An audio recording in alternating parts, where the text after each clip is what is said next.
Hello lads, lassies, and those of unspecified gender, it's the Irishman here, and today I'm going to be talking about what would have happened if Goku married Bulma.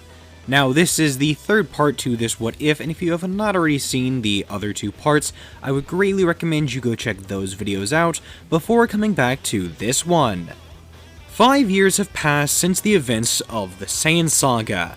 Everyone has gotten incredibly more powerful, as well as having fought many times. Goku and Piccolo would have regular sparring sessions, testing their strength against one another, although eventually this peacetime would be broken by the attack of the androids. Now, since there wouldn't be a future timeline, since there is no Trunks and the androids weren't a big enough threat to actually mean timelines have to be separated, well, we do still get 1718 attacking West City instead of Dr. Gero and Android 19. This means that everything goes a bit smoother, funnily enough, as Dr. Gero and Android 19 were hell-bent on causing destruction.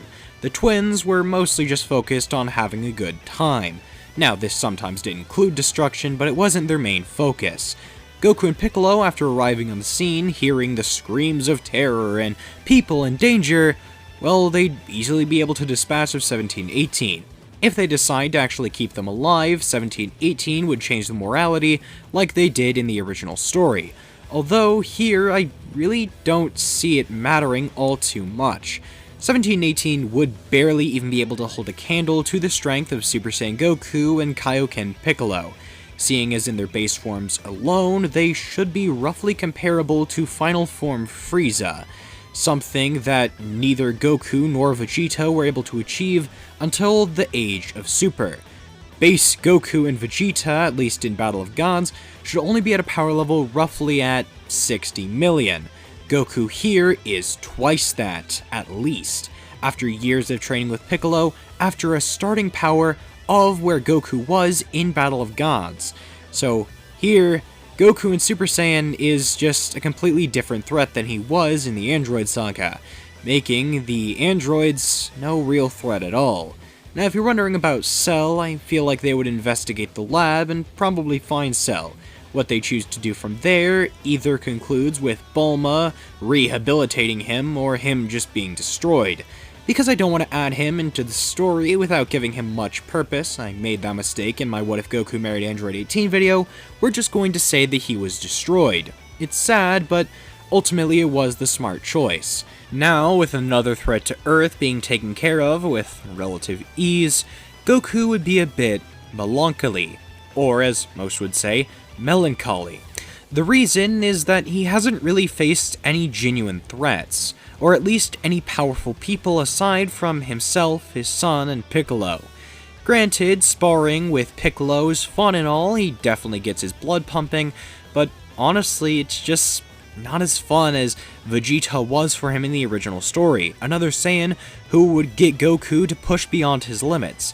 Piccolo did that, just not the same. And it's not like there were new threats popping up left and right that would actually push Goku to unlock some new form or hidden power. It was just kind of same old, same old. Eventually Goku would get bored and decide he wants to go hunt down Frieza. Maybe he could provide that proper challenge. At the very least, he'd be saving the universe from a whole lot of turmoil. Now, as much as Bulma would absolutely love to tag along on this journey, seriously, she'd love to go out and see space, she can't because she currently has a 3-year-old practically attached to her hip.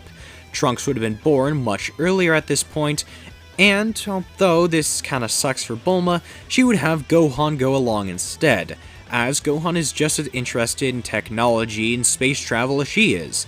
Remembering Gohan from the original story, I feel like Gohan would want to be whatever Bulma would want him to be, and since Bulma just kinda wants him to be whatever he wants to be, he would take after her. And although Gohan definitely takes after his mother, he would also take after his father quite a bit, possibly even a bit more, especially more than Gohan in the original does. Bulma wouldn't be as forceful with her approach of raising Gohan, so he'd have a lot of more room to breathe. And although this does still mean he would probably take after her, he would definitely look to Goku as a very big role model, someone that he wants to be just like. similar to Gohan from the future timeline. He wants to be just like his father and make him proud. And although Goku is already incredibly proud of his son, he would still decide that he wants to go along with Goku on the expedition, or the adventure to go defeat Frieza. Gohan is more than eager to tag along, and Goku is more than willing to let him. So the two would head off into space in search of Frieza. And after a while and a lot of asking around, people would guide him in the right direction. Although they don't really think it's the right direction, as anybody has to be a goddamn fool if they think they can actually beat Frieza. But little did they know who they're talking to. Goku is a goddamn fool. But he's also strong enough to beat Frieza, so it's not entirely stupid. And after a while of searching around aimlessly in space, they would actually stumble upon Frieza Planet 1, having been given the general direction of where to look. Then after arriving on the planet, they would be faced with an army of Frieza soldiers, as well as the Ginyu Force. Frieza, after hearing of murmurs, people searching for him, trying to take him out, he would assemble a small group of people, as well as the Ginyu Force itself, to actually take out anybody that might try and enter the orbit of his homeworld. And, little did he know, this wouldn't even be close to enough. Goku and Gohan on their own, while just in base form, would be able to easily take out every one of his soldiers. Although using this as not only a warm-up, but also a chance to break in some new techniques, Goku would attempt to use Kaioken while fighting, as well as gathering energy from surrounding opponents and forming a spirit bomb out of it. It was something he was only marginally interested in, but hey, King Kai had some pretty cool moves and Goku does kinda want to learn them. Kaioken is pretty hard to use, but it's definitely usable, and Goku is able to use it more efficiently than he was able to in the original, seeing as he has a much stronger and much more durable body. But needless to say, all of the Frieza soldiers are absolutely annihilated. Ginyu would attempt to switch bodies with Goku, but the Saiyan here is just far too fast, and no matter what Ginyu's attack is, Goku's not looking to take it head on. So he would just obliterate the rest of the Ginyu Force, and then move on to the main course, Frieza himself. Now, don't think that Gohan is entirely cut out of the action, as King Cold was there as well, so Gohan does have his share of battle. After a long while of fighting, both Goku and Gohan would begin to realize, hey, these guys are stronger than they had expected. That's because both Frieza and Cold, now having been immortalized, yes, I do feel like King Cold would also be gifted immortality, well, they would continue training. They would realize there are people out there who would actually contest their rule, such as the Super Saiyan or Majin Buu and Beerus, and if they want to actually be able to rule over the universe forever, then they're going to have to make sure that nobody is able to get in their way, at least in terms of power. So they would continue doing training. Nothing severe, it's not like they have to go all out in training every day, they have a long while to increase. Basically forever. So they would do some slight training here and there every few days. And that's just enough to push them to be able to give Goku and Gohan a proper challenge. Final Form Frieza is actually a bit much for Super Saiyan Goku, but they sort of even out. Super Saiyan Gohan vs King Cold is a bit different, only because I believe that Frieza has more potential than his father. Not by a lot, seeing as they're both probably mutants for their race. If there was an entire race of people as strong as Frieza, we would have definitely heard about it, but I feel like Frieza is just a bit more of a mutant, or at least has higher potential in terms of mutant strength. So he is still stronger than his father, and Gohan is weaker than his father, so it only makes sense that Gohan would fight the weaker opponent, given the fact he is weaker as well as also being a child. So Gohan does have an easier time, but it kind of evens out since, again, he's kind of just now becoming a teenager. He shouldn't be pushed to the brink of death just for fun, at least not right now.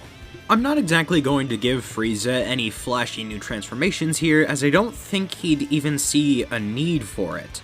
It's not like Frieza actually created his transformations as ways to increase his power, no. His final form is his true form. The only reason he ever created any other forms was to suppress his power. Here, he would probably see himself, much like Cell, as the perfect being, so there'd be no need to increase on what's already complete. Now, granted, I do feel like in the future he would still probably get the idea to create more forms, but right now at least, there's no real need for it. He hasn't been pushed to that point. But Goku here would push him far beyond that point. It's not like he actually needs to create any new forms in battle or anything, but he definitely needs to find a way out of this stressful situation.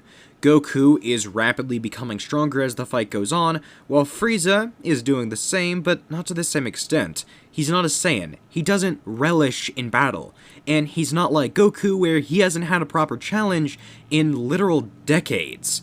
No, here, Frieza is just the ruler of the universe. He was perfectly content not being challenged. Goku is growing stronger and stronger the more the fight goes on, the more his Saiyan blood pumps. Frieza, although, would have a distinct advantage in this battle. The fact he's immortal. So he would exploit this advantage by creating a large explosion using himself as the bomb, which, much like Majin Vegeta, would take him out, although he would regenerate from this, much unlike Majin Vegeta. Goku, on the other hand, is still pretty injured from the attack. He might have gotten stronger than Frieza during the fight, but not so much stronger that that sort of attack could just be shrugged off. No, he'd realize he has to get out of the battle quick, or else he could potentially suffer fatal injuries. But little did Frieza know, Goku had a way around fatal injuries. Senzu beans. Yeah, sure, Frieza's immortal, but does he have Senzu beans? No. Granted, yes, being immortal, better than Senzu beans, because you can run out of Senzu beans, can't run out of immortality, but still, Frieza doesn't have Zenkais, so Goku's getting to the point now where that sort of attack might not affect him again. So Frieza has to find a way to end this quick. He goes for a killing blow on Goku, piercing his chest with a death beam, and as Goku's body hits the ground limp, well, Frieza wins. But little did he know, this would not be a victory he'd be able to relish in. As the lizard turns around to face his father, that way he can assist him in battle as well as gloat to the child that his father is now dead, Gohan already saw it all go down. He would begin to burst with rage and enter a new transformation. Not Super Saiyan 2, not Super Saiyan 3, not any godly forms, but instead, one we have only seen an alternate version of himself attain. And I don't mean an alternate version of Gohan, I mean an alternate version of Trunks. Gohan powering up would enter Super Saiyan Rage, looking at Frieza with a death stare, only reminiscent of what Goku had on Namek. Frieza's soul would shatter. Goku might have been a Super Saiyan, but this child was the legendary Super Saiyan. And that's where we're going to be ending things for today. I hope you enjoyed watching this, as I certainly enjoyed making it, and if you could please like the video, subscribe to the page, and hit the notification bell, that way you're always caught up on any of my newest content, that would be very much appreciated. Thank you all so very much for watching. This is, always has been, and always will be the Irishman. Talk to you later. Bye.